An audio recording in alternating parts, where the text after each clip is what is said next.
How's it going, everybody? It is Pilot Flame, and we are back with another FPL deadline stream. It's game week 1. It's early in the morning, so I got to keep my voice a little bit on the lower side. So let me know if I need to boost up my volume a little bit. That's why we have the good old microphone today, so that I can lean back in my chair, relax, and watch the panic unfold.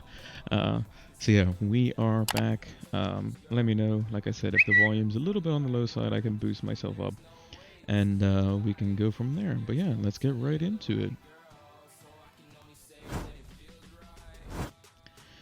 So yeah, this is the team I have up on my screen, and I don't think I'm gonna change it really. I think good. I think we're good. Personally, I'm considering Reece James still, but I think Doherty's better, just because of longevity of fixtures, and that he'll be in basically from now until middle of November, and he's probably going to start pretty much every game because Aurier is getting shipped out. Whereas Reece James, fixtures aren't as good defensively from game week 5 to game week 10. So yeah, this is what we're looking at. This is what we are looking at. So, yeah, like I said, let me know on the volume front as to if you guys can hear me okay. Just because I have some people that like to sleep in just a little bit. And they will be a little bit mad if I start talking ridiculously loud. Good morning, Masudi. So tired, can't make up my mind. Yeah, and no Salah. Yes, this is the current team that I've come up with. And in my last stream, basically my reasoning was that I think that Havertz can provide great value in the first 4 game weeks, and I think that Salah, if I'm gonna have him in my team, he's gonna be the only one that would like in that bracket that I would like think of captaining, apart from like Aubameyang and maybe Timo Werner. But Salah, the argument is in the first 7 game weeks he might not even be worth captaining rather. Gotta get my words straight. Um, so yeah, because I think Aubameyang's better in game week 1. In game week 4, Chelsea has a home fixture, whereas Liverpool have an away fixture, but they're both quite easy. And then in 7, it's probably better to get him back in. And I think that Robertson and Alexander-Arnold at their value are going to provide better value than even all the way up to some 8 million midfielders. Maybe not Ziyech, or like Havertz and like Mahrez potentially. But, I mean, Robertson and Trent scored more than Riyad Mahrez this season, so I think it's possible. Tinkering season? Yep, definitely tinkering season. Do you think James Rodriguez is a good pick? I think so. I just don't think he's going to be ready in time. In time for this game week, just because of when he signed. So I think he definitely could provide great value at 7.4, especially in a midfield 3 with Decore and Allen playing a double pivot, James playing as a central role with maybe they play like Walcott or Bernard or somebody like that out wide right. You have Richarlison out wide left, and then you have DCL playing as the lone striker. Thank you for confirming that, Jmar. Don't want to wake up everyone else, so. But yeah, I think that could provide great value. I can also see them going a 4-2-2-2 formation. So yeah, should be fine. Should be fine. I see a lot of FPL YouTubers putting Ali ahead of Son. Could you sell me Ali? So a lot of people are thinking between Dele Ali versus Son, and they're also in combination with that thinking like Doherty or Digne or an expensive defender with Ali, because Ali's cheaper. And then for Son's side, they usually have a 5 million defender. Now, the reason I like Doherty and Ali is because I think Doherty provides great attacking threat. If Ali plays the way he should play, which is as a shadow striker to Kane, you'll see a lot of Doherty to Ali, you'll see a lot of Doherty to Kane. And I think that Son will play a little bit wider, which will force him to hold that width, mainly because the fact that Davies doesn't get as forward as the likes of Aurier from last season, and I think Doherty is very good defensively, so he can risk going forward in a back four and still be able to cover quite nicely at the back. So Davies, when they are in transition, what happens is you have the two fullbacks here, like that usually just gotta get my angles right. The two fullbacks usually bomb forward. The problem is that Davies on this side tucks in and creates a back three, whereas Doherty flies forward, and Son needs to keep the width on the left-hand side and make up for the fact that Davies doesn't go forward at all, really. And then you have a perfect, basically match on that side with Doherty flying around the outside. You have the likes of Lucas Moura tucking in, who can like kind of occupy those half spaces. And kind of occupy the left back and create like a 2v1 with him and Doherty versus their left back, forcing their left-sided attacker to kind of pick up Doherty on the over-underlap, which creates a lot of problems, and they can create a lot of one-touch finishes or crosses onto the heads of Kane and Ali. At least that's the way I see it. And they've kind of been showing that a little bit in preseason too. Hey Pilot, all set for the deadline? I am all set for the deadline, I think. I think this is the team I'm going to go with. Personally. You're not swapping Ferguson even though he's injured. Well, Ferguson is probably going to be a starter for Crystal Palace. He picked up a knee injury and they said he's going to be back in like a couple of weeks or so. So I don't, again, this team I could potentially, with the transfers I'm making in Game Week 2 and Game Week 3 and leaving for Game Week 4, assuming no disasters happen where like half my team gets injured or something like that, which would make everyone's team a disaster in some cases. I think that I'm quite set. I'll show you my plan in a second, but yeah, so Ferguson is kind of just a long-term thing. People will want to pick him up if he does start, because he'll be a 4 million fullback for, yes, a defensively weakened Crystal Palace team, but could provide some value.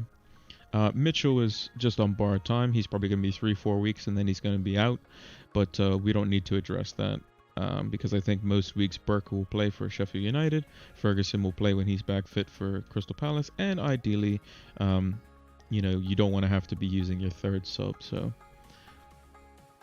Sold Ali ahead of Son. Again, it's all personal preference. Some people think that Mourinho is going to be like a 4-2-2 or a 4-4-2 type of system.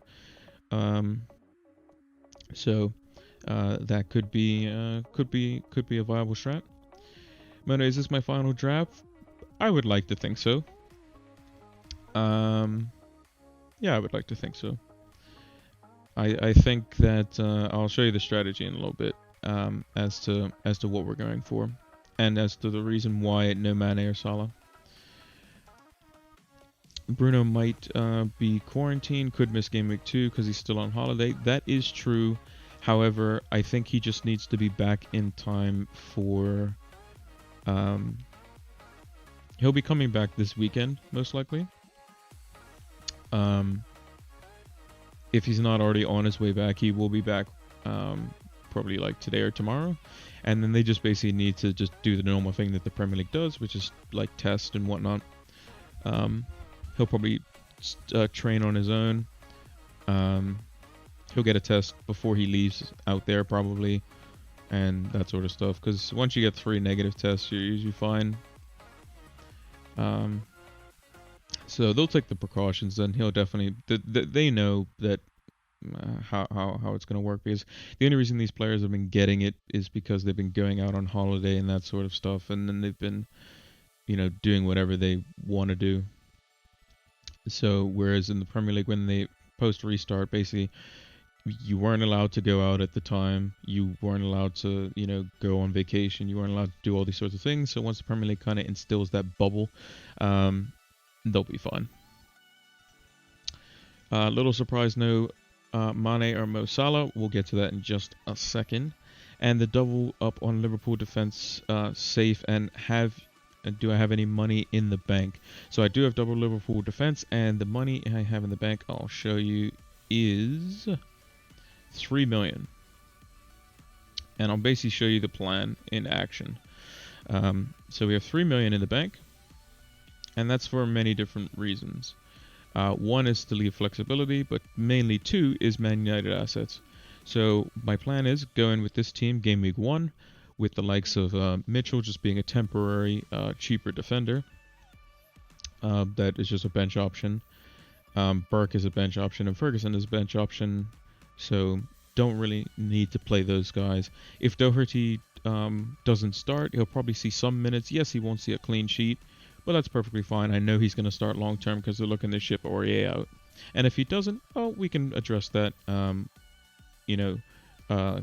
going into the international break. It's not the end of the world. Armband between Aubameyang and Salah. I think most people, that's the decision. I personally think Aubameyang's better. He's just shown a lot more, clinical finishing ever since that FA Cup game against City. But yeah, so the plan is basically, start with this team, and then I have 3 million in the bank because I can do a bunch of different things. So I'll just use Mitrovic as an example. We have enough money to go to Martial, which will leave us 0 remaining in the bank. Or, ideally, because we like the fact that that Fernandes gets penalties, and Fernandes involved in set pieces, and he's kind of the talisman of United's team now.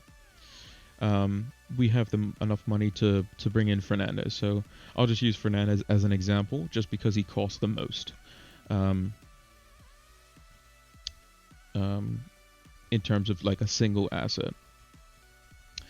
Then in game week, going into game week 3, we bring in our Manchester City asset because I think that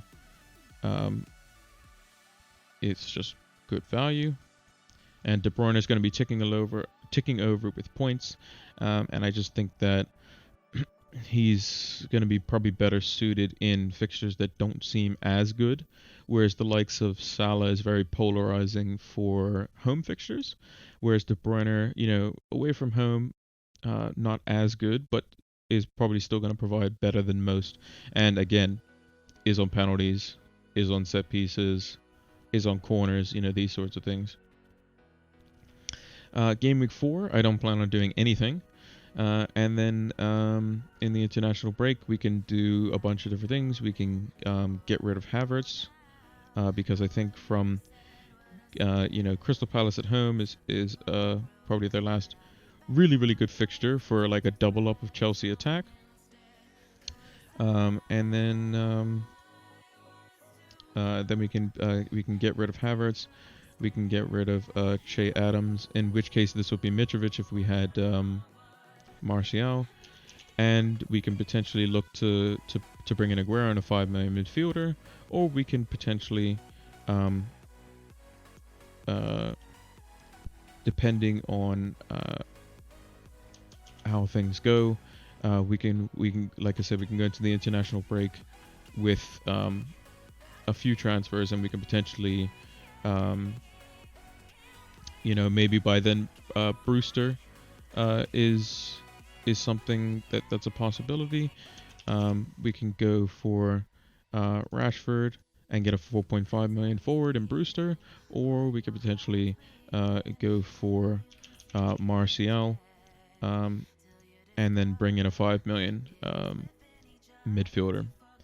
So that's definitely possible. So then we can have Salah from game week 5 onwards, where he plays Everton, Sheffield United, West Ham, and his fixtures are pretty good. But again, it's going to be about rotating these sorts of players.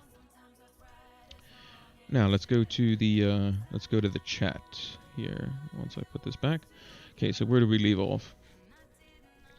So going with the front three, I thought you might squeeze in Ings over Mitrovic or Adams. Unfortunately, if I want to keep 3 million in the bank for the possibility of bringing in either Rashford, Martial, or Bruno, I have to keep 3 million, which means I can't put it on Adams or Mitrovic, because let's say hypothetically I do have Ings in, which I would definitely like for this game week. That chops off 2.5 out of the 3 million that I would have left over. So if I wanted to upgrade from Ali to Rashford or Bruno Fernandes, I can't do that. So there's a real world where United go to play their friendly fixture against Aston Villa today. Maybe Martial potentially pulls up with an injury. Knock on wood that he doesn't. And then you have a situation where I was pigeonholed into a transfer, specifically Martial, and he's not going to be playing. So that's kind of why I'm staying open to it. Looking similar to my team in wildcarding game week 2, though. Yeah. There's some teams that are doing that. I want to typically save my wildcard as long as I can, and even more so this year, mainly because there's going to be fixture overloads right after Christmas time, and you can plan for that because they do it in like 4-week chunks. So in the first, they're going to be doing double game weeks, but they're going to be splitting them across certain parts of the first couple of weeks in January. So I kind of want to save that as much as I can. Obviously, if things go, the ship starts sinking, then wildcard might have to be activated. But yeah, that's kind of the idea. Havertz or Son? I personally think Havertz. I've only seen a little bit of him, but what I have seen, I've liked quite a lot. He's going to be playing centrally. He could be on penalties. We don't know yet. That's one thing I'm hoping for on Monday night when Chelsea play Brighton. I hope that Chelsea get a penalty. And I want Werner and Havertz both on the field at the same time. And I want to see how... I want to see who takes it. Because that's a big... that's a big, big check as to who's more likely to be staying in the team going forward. Because there's also a real possibility that instead of getting rid of Havertz over the international break, we can go straight to from Werner straight to Aguero.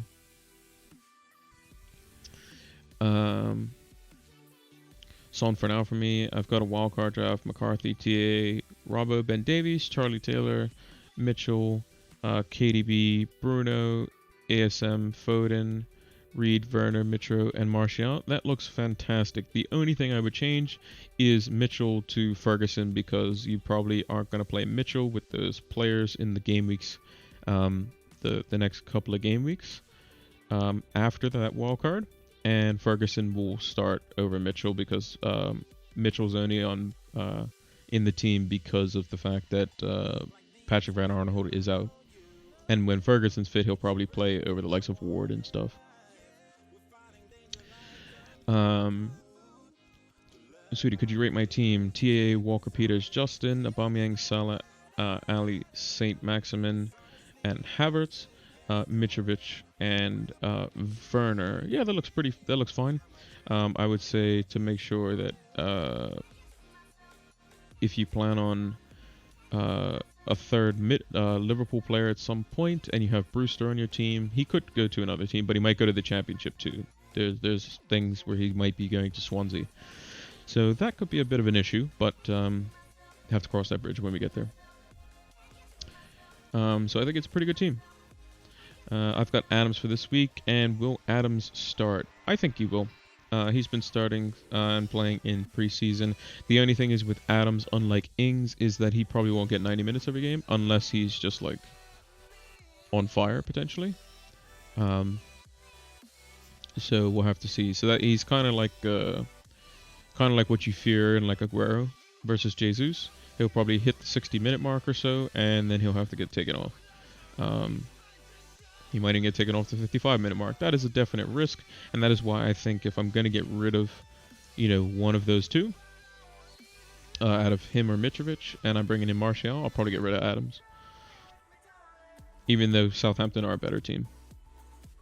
but we know that Mitrovic is going to start every game. So, worried about his game time early on. I think he'll start this first game week. So I think he's good for this game week because that's what they've gone with, and they had great success with it towards after restart. They've gone with the 4-2-2-2 with Armstrong out. They'll bring in Smallbone, so that's kind of like a 1 week punt. And I think that Adams could provide great value, and he's been looking good, so I think it could be good. Havertz, I think Mount will get minutes. I think Mount starts this week because you still have Pulisic, who's still coming back from an injury. You'll have Thiago Silva, who's not ready yet. You have Ben Chilwell, who's still injured. You have Ziyech, who's out. And I think Havertz Lampard has said he's impressed greatly, so I think he'll play. I think I can see Mount lining up on the right-hand side, and I think I can see Callum Hudson-Odoi lining up on the left-hand side. With Havertz in the number 10, and then you'll have Conte if he's fit, and Jorginho, who will be in place of Kovacic, who has a 1-game ban because of his sending off in the FA Cup final. And then you have Reece James probably at right back, Rudiger and Zuma, and then somebody at left back, and then you'll have Butterfingers in goal, Kepa. Zaka Kakaka, I think I pronounced that right. Thank you for following. Yeah, Havertz has to start with Ziyech and Pulisic out. Makes sense. Good shot about Ferguson. Yeah, I like to think he's going to play. He's just a bit more dynamic from the little bits I've seen in my little bit of research. Yeah, Pulisic is back, but he may not start though. I think the phrasing Lampard uses that he's in contention. But that typically means they could start from the bench. But again, managers, you can't always, there's been plenty of times where managers have been like, yeah, he's touch and go, had a little bit of a problem, and then you see him in the starting lineup, and then sometimes you see like, yeah, this guy's going to start, and then he doesn't. We'll see. Ziyech, Thiago, and Chilwell miss out. Yeah, they do. And that's mainly because Thiago Silva only recently started training with Chelsea. Chilwell is still out from an injury from last season, and Ziyech picked up a knock in the Brighton game, which will see him out for a couple of weeks. St. Maximin could surprise a lot of people this season. Think he'll get some crucial points. I think so as well. I think at 5.5, he's great value, and especially with the signings that they've made to help his assist potential, I think he's still fantastic value. No one is looking at Traore. No, because he's going to be playing right wing back for the time being, most likely. And that means he has to do defensive duty, which takes away from his potency, his attacking threat. Problem with not putting KDB for Game Week 2 is a probably rise in price. That is possible. I definitely don't disagree with that, but so will Man United assets too. And without taking a hit, I think someone's going to rise in price, so we'll adjust that as we go. So with the moves that I'm doing with the Bruno Fernandes, that's why I like the Bruno Fernandes move or the Rashford move better than the Martial one, because it still leaves me 0.5 million for potential price rises and that sort of stuff going into Game Week 3. So, but I think a lot of people are going to be jumping on United over City assets first because United's fixtures are better. Crystal Palace at home is just too good. Arguably the best captaincy shout for that week. Where were we? Have most moved away from Vinagre? Yes, but I still think he can provide value in the first couple of game weeks. And the main reason for that is because, he's been linked with moves away. Nuno has spoken highly of him, and he could be good value. He could be good value. But at least until the international break, I wouldn't go without him personally, even if I had the chance to do so. If he was like my fourth defender and I was playing 3 defenders that I know I was going to play week in, week out, then maybe. But they're still in the market because they don't want Traore at right wing back. They're going to implement that new guy, I think it's Marçal or Marcal, that they bought as well. So we shall see on that front. But I think if you have him in your team and you're not going, like if you're rotating him between two defenders, I think he's okay.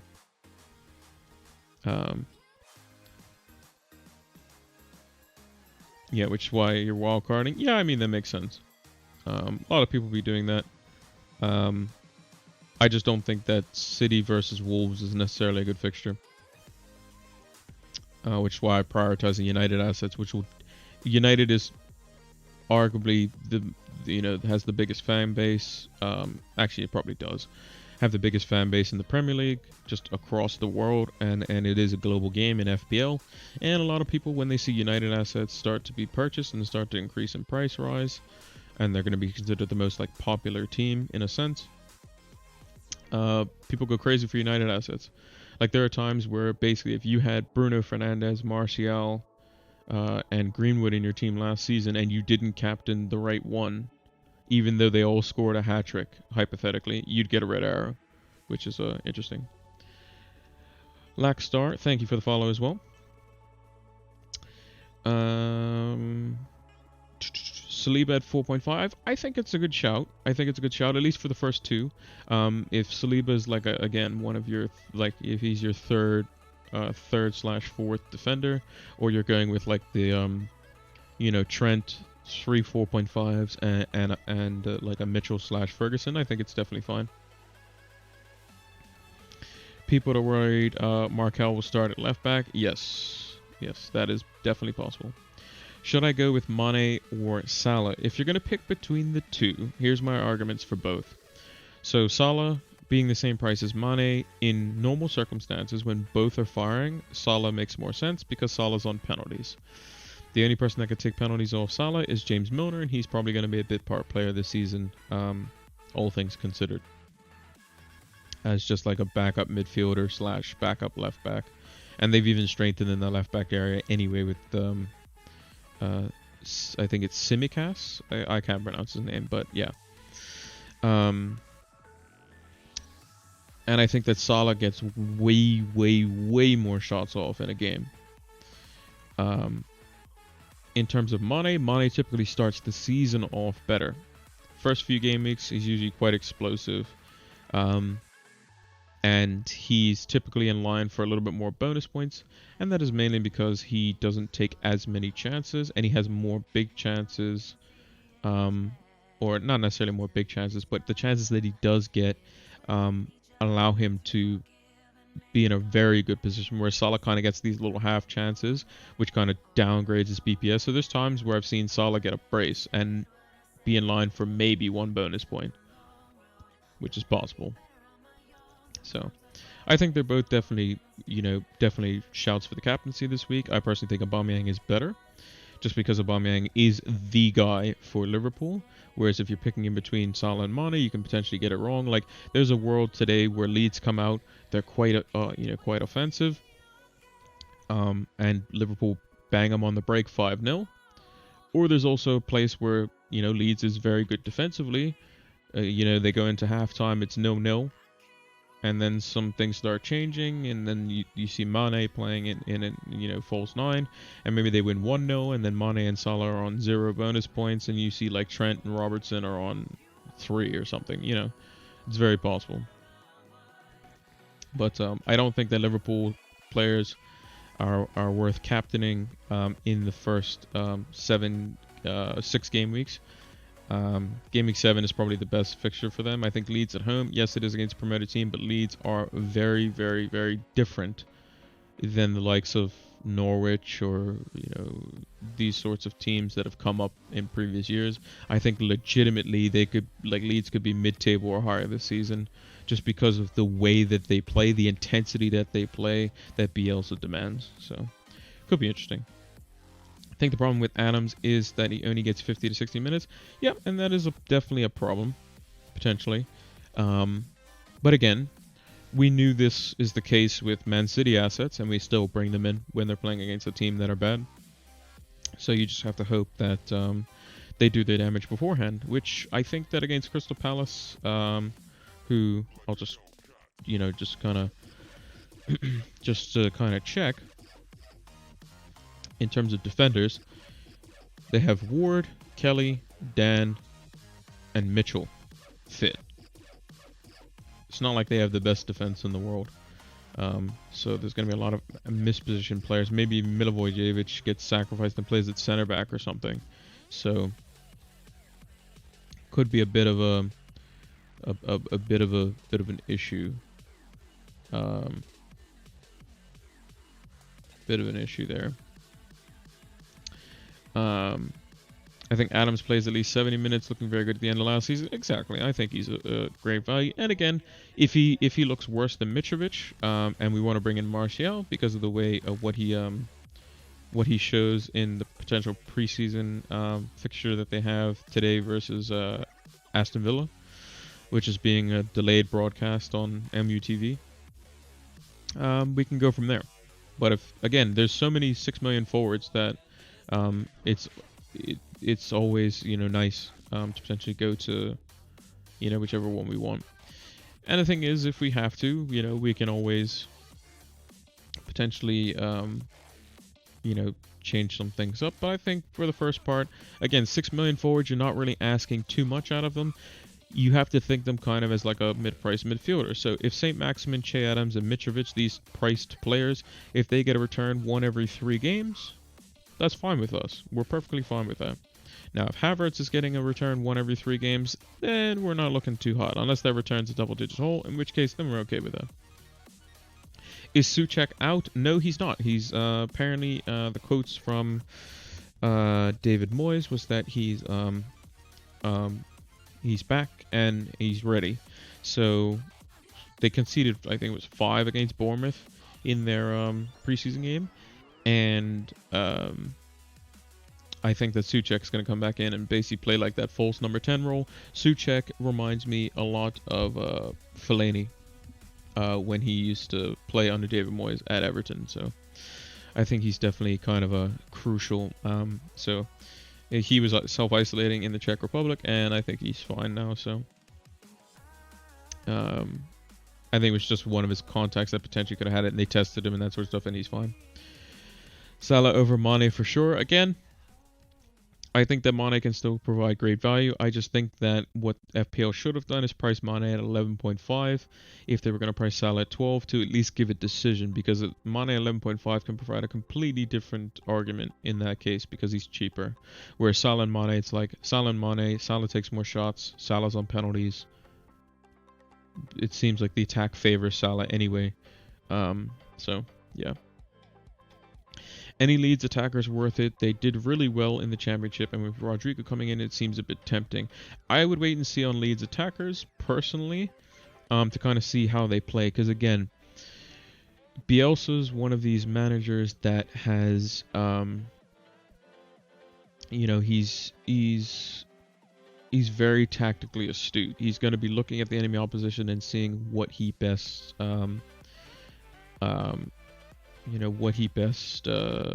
needs in terms of his system. He's all about system. He doesn't care about, individual personnel and what they bring. It's about, can you play in his system? And he just uses you like kind of like pieces on a chessboard, in that sense. So there was an interview that Andy from FF Scout did with a Leeds fan, and he basically said the guy said he wouldn't be surprised if Bamford started the first few games and could start just all the time, even if he's playing terribly in terms of finishing chances, because that happened last season in the championship. He'll still play because of the way he presses, the way he distributes the ball off to the likes of Harrison and Pablo Hernandez, I think his name is, and that sort of stuff. So it's all about system for Bielsa. So that's kind of a key thing to note. Rodrigo doesn't score many goals. He's much like Bamford in that sense, probably a little bit better in terms of his finishing, but again, does miss quite a few chances.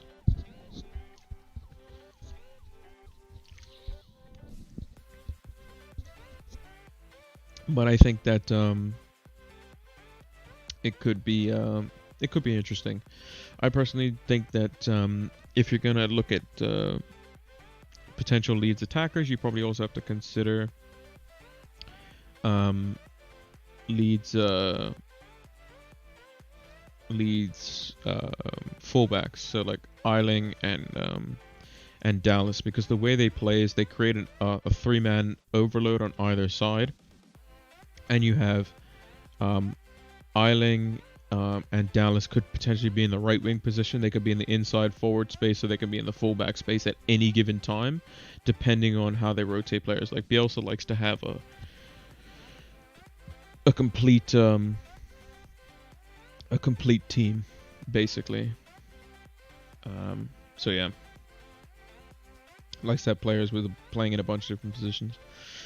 Is Jamal Lewis 4.5 worth it or not? I think if he's your fourth, like if you're going like Trent and three 4.5s and a 4.0, I think that he's definitely a good shout. Newcastle's opening few are potentially decent for clean sheets, so I would potentially back them for a clean sheet if they play, and all their players are fit, which I don't think they are. But in normal circumstances, West Ham, Brighton, Burnley, I think they could potentially keep clean sheets there. And then from game week 7 onwards, you can potentially back them for a decent bit of clean sheets and some attacking returns there as well. And at 4.5, you're just looking to rotate, right? So you probably have, if you're going to go with that setup, you go with like Jamal Lewis, you would go with Taylor, and then you go with maybe like James Justin or somebody of that ilk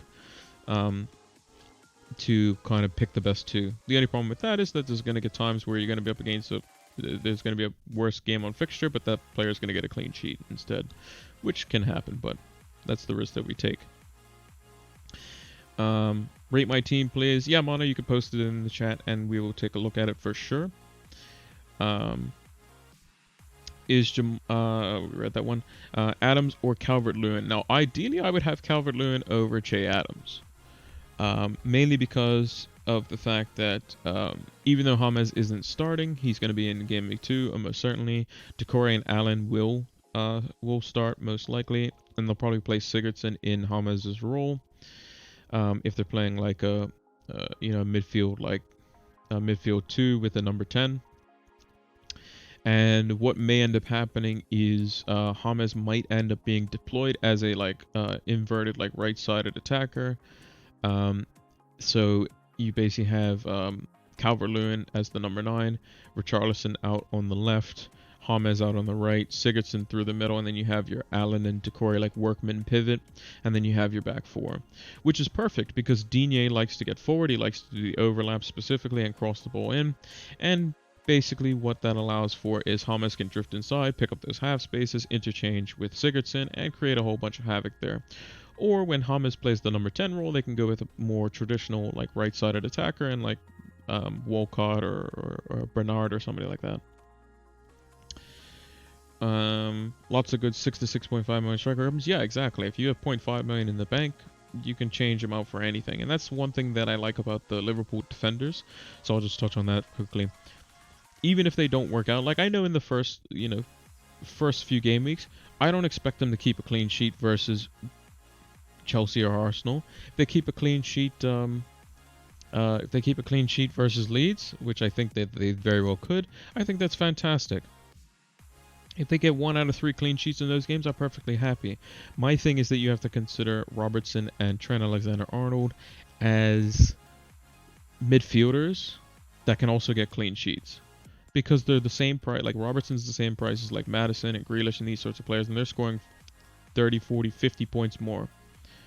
Because they can also get clean sheets. Also, they get more points if they score as well. Now, that's going to be few and far between. But, again, Trent's on set pieces, so we know how good he is. Robertson was looking way, way better. And that intensity is how Liverpool, the intensity of their press in terms of when they trigger it, and their fullbacks are the main reason and the main drive that they win games. That's how they win. And with their more direct approach that they've been, kind of showing, teams that like to pressure, play possession-based football, like Man City and whatnot, Liverpool is able to basically, dispossess, get it to Trent, get it to Robertson, get it to Van Dijk, and then they can hit a long ball into Salah or Mane, and that can be just curtains, basically. It's just a one-on-one opportunity. Mono put just McCarthy, TA, and Walker Peters. Looks good so far. I have to see the full team though. Is Burke in your team to free up cash, or will he have potential game time? So Chris Wilder has come out and said that when Burke is going to be deployed, Cassandra Burge is out at the moment. Burke will be deployed in more of an attacking role. He is 4.5, so we like midfielders that are very cheap and have an attacking potential. But again, in the first 4 game weeks, I plan on not ever playing him. He's just in there because of the fact that, he's 4.5. He's new. He's shiny. It's just a new player, really. I think that, is there a potential that I have 3 Fulham players in my team at some point? Probably not. Is there potential that I have 3 Sheffield United players on my team? Probably not. So between him and Reed, he's the more attacking one. Yes, he may come off the bench, but I think there are some players that are gonna come in on as a sub every week, most likely. If Mahrez doesn't start for City as an example, you could probably bet good money that he gets subbed on 9 out of 10 times, right? And I think that Burke and Lundstrom and these sorts of players will definitely be that sort of that sort of mold, really. They're going to come in and they're going to get you a few points. There's going to be parts of the season where Burke's going to come on, score a goal, and he's going to come off my bench potentially. But in the first 4 game weeks, I hope that basically I can keep my starting 11 out there. Because at least in this first game week, I expect we have Che Adams doesn't start. He will definitely get minutes. Mitrovic starts. Werner starts. Aubameyang starts. Ali should start, or we'll see minutes. Havertz starts. St. Maximin starts. Robertson, Trent start. Doherty may not play the first game, but that's the risk that we take. But I think he will, because I think Jose likes his signings to start. And it's not like Doherty has lack of fitness, because he played international as he was playing with Wolves and then McCarthy. So, but we have cover with Mitchell in terms of somebody that can come off the bench, and Burke will probably see some type of minutes. So we're definitely we covered our bases for the most part. Hi Pilot, what's happening, my friend? Jankster man, how have you been, my friend? How have you been? The FPL season's back, and we're doing deadline streams, and it's early in the morning. So the dedication is there. John Wick, could you sell Martial over Bruno? I'm leaning to Martial. Well, I can give you 2. It depends on how United play. So there's 2 different ideas that we can kind of think up. So so it all stems on how Van der Beek is going to be implemented, right? So if Van der Beek comes in and United start playing a diamond as their starting lineup, where they have their back 4, you have a real holding midfielder. So it's like a Matic or like a Fred or somebody like that. That's going to really just you're there just to screen the back 4. And potentially press and mop up and that sort of stuff at the base of the diamond. You have Bruno and Pogba playing as Metsalas or attacking number 8s, finding half spaces when they can, and making late surges into the box or playing on the outskirts of the box. Then you have Donny van der Beek, who's very good in the the tip of the diamond, the attacking role, and then you have Martial and Rashford as your 2 forwards, and then they split wide. The other option is that Van der Beek starts from the bench. You play Pogba and Fred in a double pivot, Bruno in the number 10, Mason Greenwood out on the right, Rashford out on the left, and then Martial through the middle. And then you bring on, if Pogba's not at it, you can then take him off, bring in Donny van der Beek, and then have Bruno kind of play in the double pivot, because Bruno's still good in the tackle and he's very good defensively in that regard, and he can be a deep lying playmaker and kind of take up Pogba's role. Van der Beek can also play as well, so I don't doubt that against worse opposition will play a diamond in some cases. And this is all assuming that Jadon Sancho does not come into Manchester United.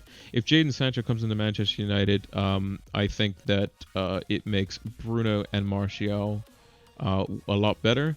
But mainly Martial. And this is because Sancho's directness, he can create chances out of nothing, and he can slide the ball in across the Martial. It's just going to be free all the time because everyone's going to be looking at the flashy feet of Sancho and Rashford, and Martial is going to get open a lot more than what he normally would. Because you have to worry about, him just dicing past people or dancing past people. So, me personally right now, if I had to choose, I think Bruno and Martial are depending on how you want to structure your team, would determine it for me personally. So yeah, I think if you're going based off of just what we know, I think Bruno probably slightly edges it just because of his expected goals, or his expected goal involvement wasn't that much worse than Martial's in terms of open play. And then he has set pieces, and every time United get a penalty, if Martial goes down, Bruno's putting it in the back of the net. So there may be a world where we have both of them in, but they are expensive, so we'll have to see.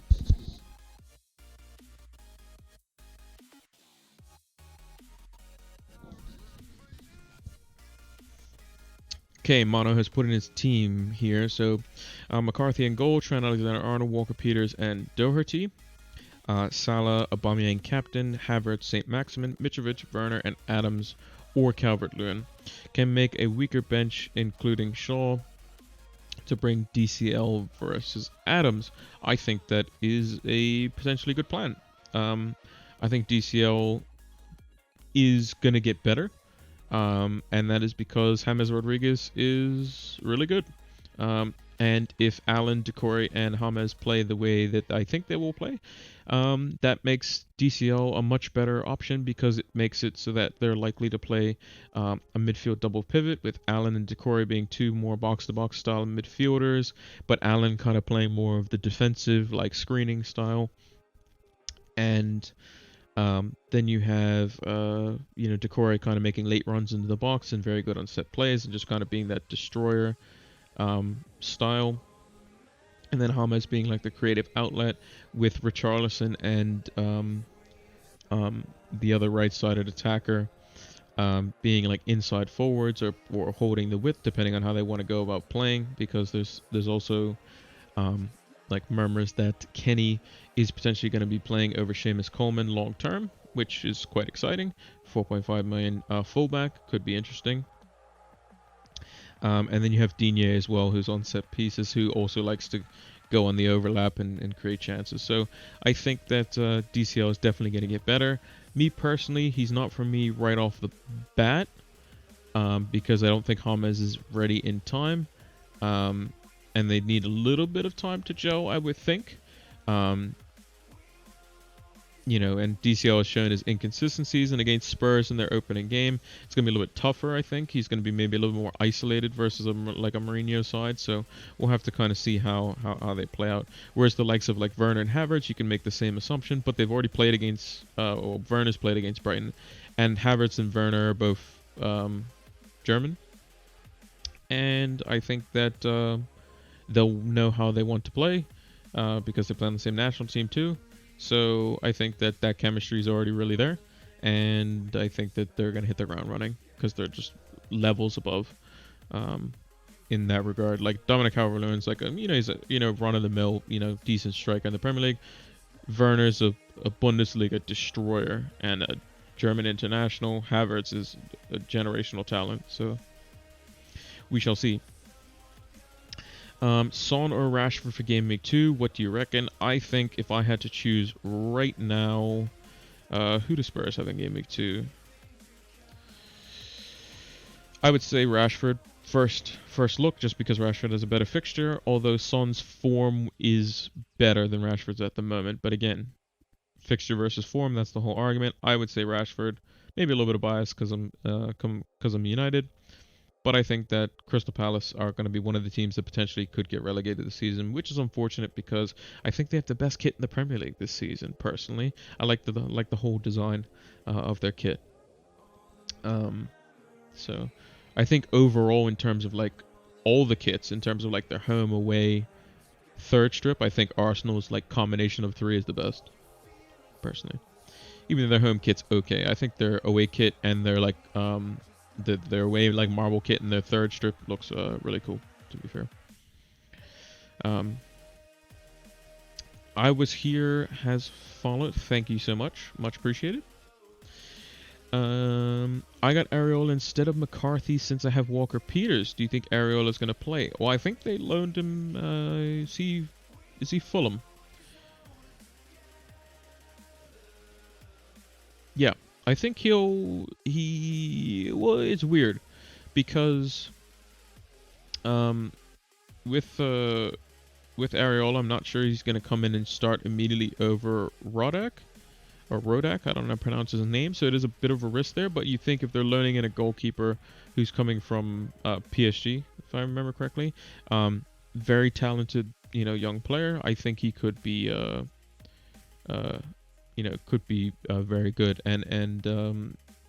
and yeah, I think it's definitely a good shout. Is Fulham going to keep clean sheets in these first few? Well, they played against Leeds before, so they may know how to deal with them. Aston Villa, they could definitely take one over them, no problem. Wolves away, Wolves don't typically score many, and Areola's a good shot stopper in his own right. So I think that there could be something there for sure. I definitely think there could be something there. 8 minutes left till the deadline. 8 minutes left till the deadline.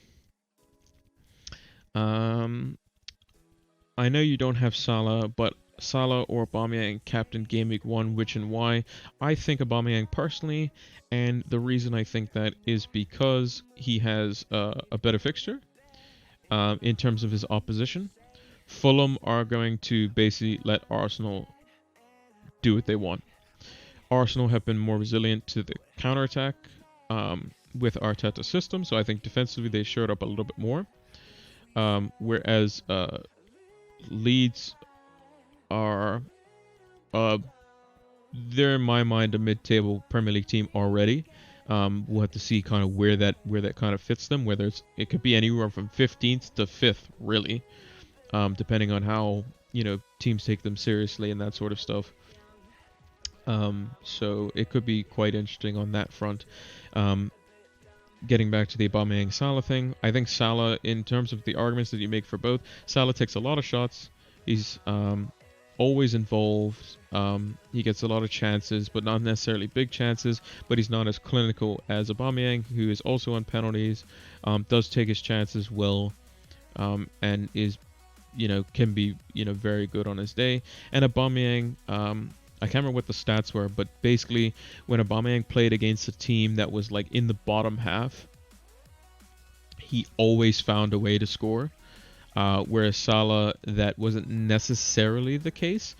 However, Salah does have the fact that he is at home and they'll want to prove a point. But there's a world where Liverpool could, play their press. They could get the ball off Leeds, think, oh yeah, we're going to dominate the game, and then Leeds burn them on the counterattack and pose threat there.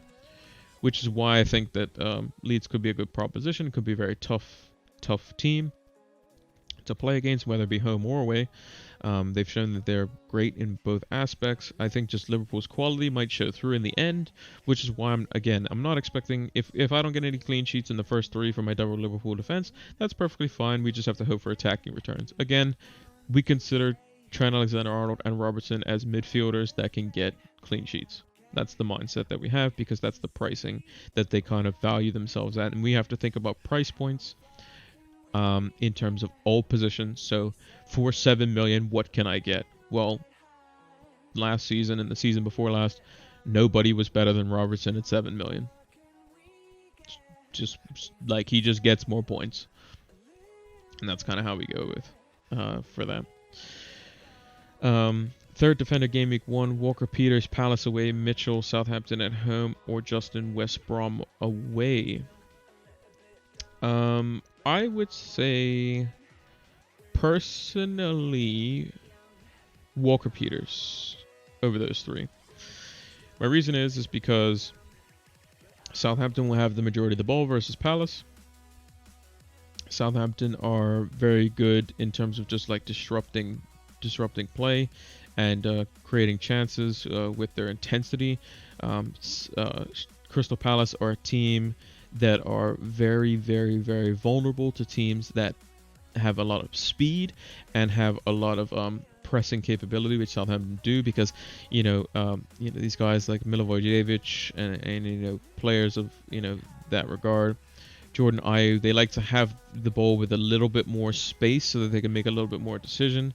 And I think what Southampton will do is they'll probably tactically foul the likes of Eze, and I think that's how you pronounce him, the new signing, and Zaha, and just kind of slow them down just a bit. And they'll maintain a lot of possession, create a lot of chances, and I think ultimately they'll win the game. I think I predicted a 2-0. I posted that's another reason to follow us on all the socials, specifically Twitter, because we post predictions for the games, and then we go through them in the next game week preview, which I have scheduled for Monday, where we go over what my team did and that sort of stuff. Yeah, we'll see how we did, and then we'll look at next week's early thoughts, and then it may have to get pushed till Friday, but we'll see. That's why it's good to follow us on all of the socials, which you can find down in the description.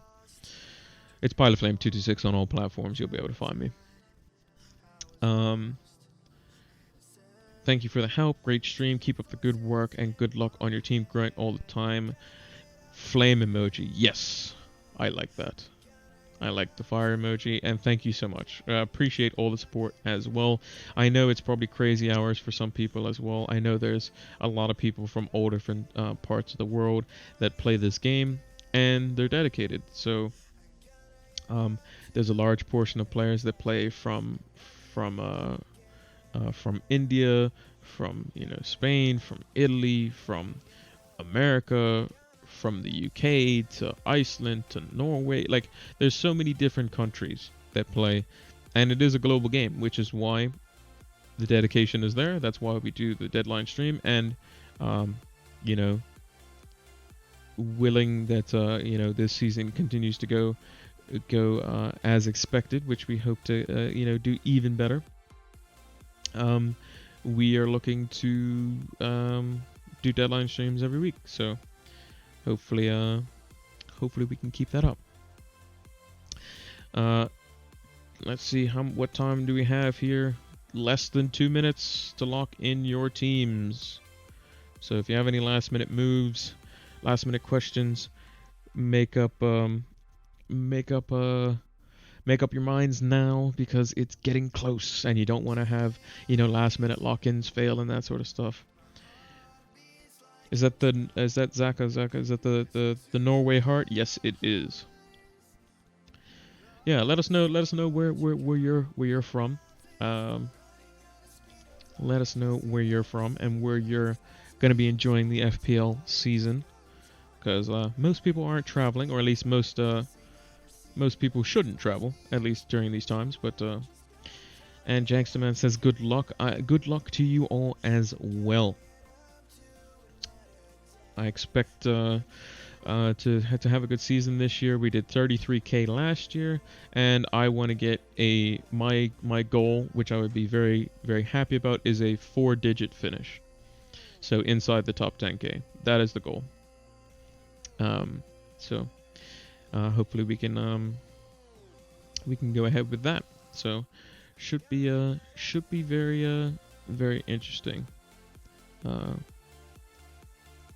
Should be very interesting indeed. And we're going to do a countdown, at least by my Windows clock, in terms of time-wise. I can start to see the sun coming up as well. 10, 9, 8, 7, 6, 5, 4, 3, 2, 1, and the deadline. So we'll see. It should, in a second here, break the site. I'm going to keep refreshing quickly, because it's probably maybe... There it is. The game is being updated. So hopefully you all got your lineups in. Hopefully you all are satisfied with the team. At the end of the day, just remember this. the team that you chose, it's a new season. Everyone starts at number one, and everyone has a chance to win. So, game week 1 is going to be starting, and just make informed decisions. And what better way to make informed decisions than by following us and supporting us on all of our platforms at pilotflame226. I will certainly be helping you guys out, because again, at the end of the day, the channel is for you, to help you out, to have you bounce your opinions and that sort of stuff. Yeah, it's just a community that we want to build. Fantasy is, like we said, a global game, and having the most amount of content possible is quite important. And we're going to be hoping to get better value out of this season, as we're going to be looking at some stats from the Fantasy Football Scout members area. So make sure to tune in for this sort of stuff going forward.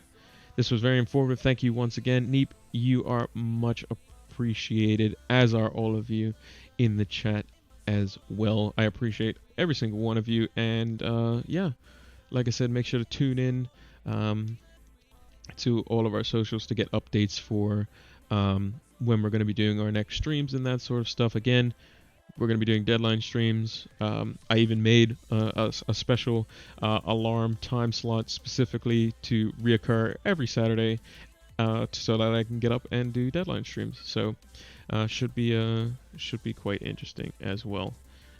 So yeah, that's going to do it for the Game Week 1 deadline. So make sure to, like I said, check us out over on all the socials. As you can see just below me, pilotflame226. You can search it and you'll be able to find it. Links are also in the description below. We're closing in slowly but surely on 1K over on YouTube, which would be fantastic to reach in just a couple of months. It's quite crazy. I like FPL, I like football like anyone else, and I thought that I would try to share my knowledge. And if I get a very good place this season, it could allow me to help inform you guys even better, as I might be able to obtain, even better resources and help you guys out even more so. That I potentially could be helping myself with some crazy transfers potentially in my future along the line. So we'll have to see about that. Yeah, thank you all for watching. I'm going to post this up on YouTube, so if you still want to, watch it before the games start, or you want to look back on it and that sort of stuff, you can definitely do so. And yeah, thank you all for watching, and until the next one, take care.